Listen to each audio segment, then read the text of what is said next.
Bonjour tout le monde. Aujourd'hui, on va parler d'un livre, mais c'est pas n'importe quel livre. Ce livre, c'est Influence et manipulation de Robert Cialdini. Et si je le présente sur cette chaîne et si je vais en parler dans cette vidéo, c'est parce que il a eu énormément d'influence en fait dans le monde du marketing. Et vous allez tout de suite voir pourquoi. Si vous savez pas encore qui je suis, mon nom c'est Basel Kamel et je suis le fondateur de LBL Agency SARL.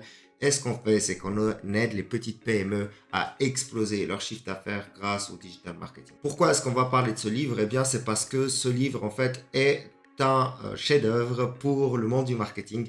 En fait, Robert, qui est un psychologue, il a découvert que l'être humain avait certains traits de comportement qui revenaient tout le temps chez tout le monde. Donc, et puis, il a établi en fait 7 fondamentaux qu'on va voir aujourd'hui ensemble. Donc, je vais vous présenter ces 7 fondamentaux et comment est-ce qu'on va les utiliser dans le marketing.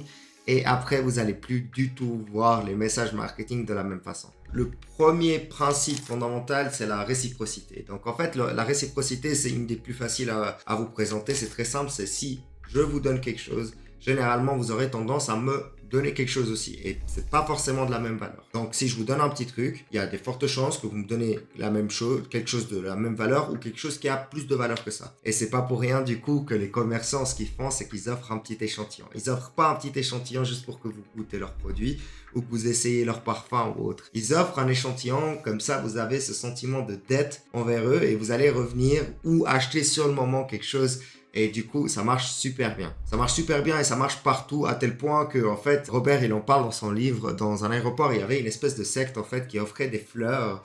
Et les gens se sentaient obligés ensuite d'offrir un peu d'argent, justement, en échange de la fleur. Donc, et ça marchait super bien. Et puis, en plus, les gens ensuite jetaient la fleur. Et puis après, ils allaient récupérer les fleurs qui étaient jetées pour les redonner à d'autres personnes. Elle profitait finalement de ce principe de réciprocité parce que c'est encodé en l'être humain, c'est en nous, et ça a toujours été en nous, et c'est ce qui fait qu'on a une société qui fonctionne. Si les gens euh, faisaient que de prendre sans donner, eh bien, on ne pourrait pas tourner. Le deuxième principe, c'est l'engagement et la cohérence. Donc, l'être humain déteste l'incohérence, déteste se comporter de façon incohérente, et ça aussi, c'est très, très utilisé dans le monde du marketing. Je vais vous montrer un exemple. Tout le principe des tunnels de vente est construit là-dessus. Quand une personne commence à s'engager, quand elle commence à aller dans une direction, généralement, elle va aller de plus en plus loin. Alors oui, il y a certaines personnes qui vont s'arrêter entre deux, mais quand elle décide de s'engager, elle va aller jusqu'au bout. Elle va essayer d'aller jusqu'au bout parce que l'être humain déteste être incohérent avec la décision qu'elle a prise, avec les actions qu'il a prises auparavant. Et donc ça aussi, c'est très fortement utilisé dans le monde du marketing. Du coup, vous allez le voir partout et c'est pas pour rien justement que ça fonctionne bien, les tunnels de vente. Le troisième point, c'est la preuve sociale. Alors le social proof, partout aussi, il est réutilisé, partout. À tel point qu'en fait, des fois, on engage même, certains restaurants engagent en fait même des acteurs juste pour remplir leur restaurant et juste pour attirer plus de monde. Parce que là où il y a plus de monde, bah, il y a plus de personnes qui viennent tout simplement. Et c'est pareil pour tout le digital marketing. Si vous avez des commentaires positifs sur Google, si vous avez des commentaires positifs sur votre page web, sur Facebook, etc., eh bien, forcément, ça va attirer plus de monde parce que c'est un moyen sûr pour les gens de s'assurer que vous faites du bon travail. Et donc, du coup, ça marche super bien. Donc, utilisez le social proof dans votre message marketing, dans la construction de votre site web, dans absolument tout ce que vous faites, en fait. Et ça rassure énormément de gens et ça vous donne énormément de crédibilité.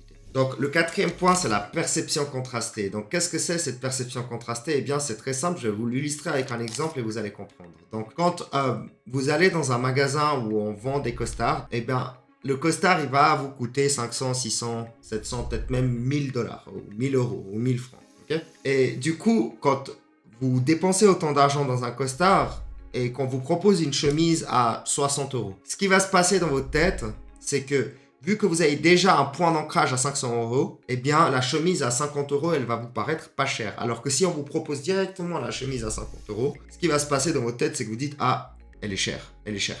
Donc, concrètement, on va utiliser la perception contrastée. Donc, on va faire un contraste entre un point et un autre. Ça, c'est très, très utilisé aussi pour la fixation de prix. Vous allez avoir sur un site web, e-commerce par exemple, un produit qui sera trop cher. Et les vendeurs savent très bien qu'ils vont pas en vendre, mais c'est pas le principe, c'est pas le problème. On va mettre ce produit-là à un prix élevé et on va mettre d'autres produits beaucoup moins chers avec un prix contrasté. Et du coup, ce qui va se passer, c'est que les prix normaux vont paraître beaucoup moins chers parce qu'on a ce fameux produit de luxe ou extrêmement cher à côté. Donc ça, c'est aussi très très utilisé dans le monde du marketing. On va contraster pour essayer de vous vendre un truc en spécifique. Le cinquième point, c'est quelque chose qu'on utilise tous les jours, c'est la sympathie. Donc si vous voulez que quelqu'un vous aide ou achète chez vous ou quoi que ce soit, la sympathie va faire beaucoup de choses pour vous. Alors, comment on génère de la sympathie? Alors, c'est naturel, hein, juste un sourire et un bonjour. Rien que ça va générer de la sympathie. Mais concrètement, dans le livre, il le subdivise en 5 points et je vais vous les donner maintenant. La première, c'est l'apparence physique. Essayez d'être bien habillé quand vous accueillez un client. Essayez d'être habillé en fait convenablement. Ça ne veut pas dire que vous devez être habillé de façon classe ou quoi que ce soit. Vous pouvez être habillé normalement, mais essayez d'être bien habillé. Et ça, c'est super important en fait pour gagner la sympathie de quelqu'un. Ensuite, il y a la similarité. Donc ça, vraiment, ça marche. Enfin, c'est ancré en nous. Si vous avez quelqu'un qui est semblable à vous, il a les mêmes traits, il vient de la même région, il a plus ou moins le même âge, etc. Ça va tout de suite générer plus facilement de la sympathie par rapport à quelqu'un qui est totalement différent de vous. Et ça, c'est une loi universelle et c'est comme ça que ça marche. Ensuite, les compliments. Donc, si vous complimentez quelqu'un, et ça, les vendeurs vont très souvent le faire. Ah oui, c'est très pertinent, comment vous pensez. Ah, c'est très pertinent. Ah, machin. En fait, ces compliments, ils sortent pas par hasard. Ils sont là aussi justement pour gagner votre sympathie et justement pour mieux vendre. Donc, le but, c'est pas d'être fake et de manipuler les gens dans l'histoire. Le but, c'est vraiment de donner des compliments qui sont sincères. Donc, si vous voyez qu'une personne, vous pouvez la complimenter sur quelque chose, soyez sincère et dites-le. Essayez de l'exprimer parce que vous allez gagner sa sympathie et donc, du coup, vous allez plus facilement générer des ventes en fait. Ensuite, le contact. Plus vous avez de contact avec la personne, et donc c'est pour ça que les newsletters par exemple marchent autant bien, plus en fait la personne va avoir de la sympathie pour vous. Si elle vous voit une fois, c'est pas la même chose que si elle vous voit 1000 fois. Quand elle vous aura vu 1000 fois, elle vous connaîtra, vous êtes familier auprès de la personne et du coup, elle aura beaucoup plus facilement de la sympathie pour vous. Ensuite, il y a le conditionnement et l'association. Donc en fait, concrètement, ça c'est extrêmement utilisé aussi dans le marketing. Les grandes marques le font très fortement. Par exemple, ils vont offrir leurs produits à un influenceur et comme par hasard, l'influenceur va en parler. Comme ça, les gens qui aiment bien l'influenceur aiment bien le produit aussi. Et donc, du coup, on gagne la sympathie par association et c'est très utilisé dans le marketing aussi. Tous les grands joueurs de foot aussi le font. Hein, si jamais vous voyez Lionel Messi, machin, faire des publicités. Et forcément, parce que les gens aiment ce joueur, ils aiment aussi la marque qu'il représente.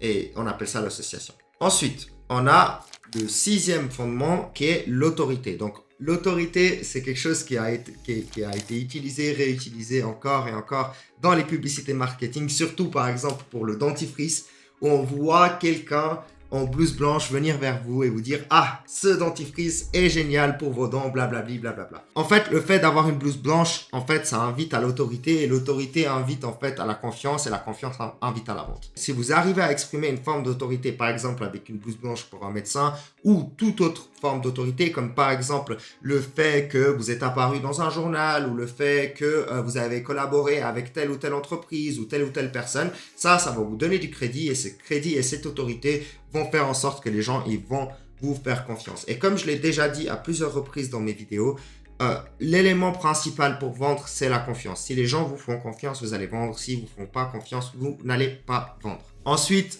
on a le dernier point qui est exprimé dans le livre et qui est très important et qui va être réutilisé encore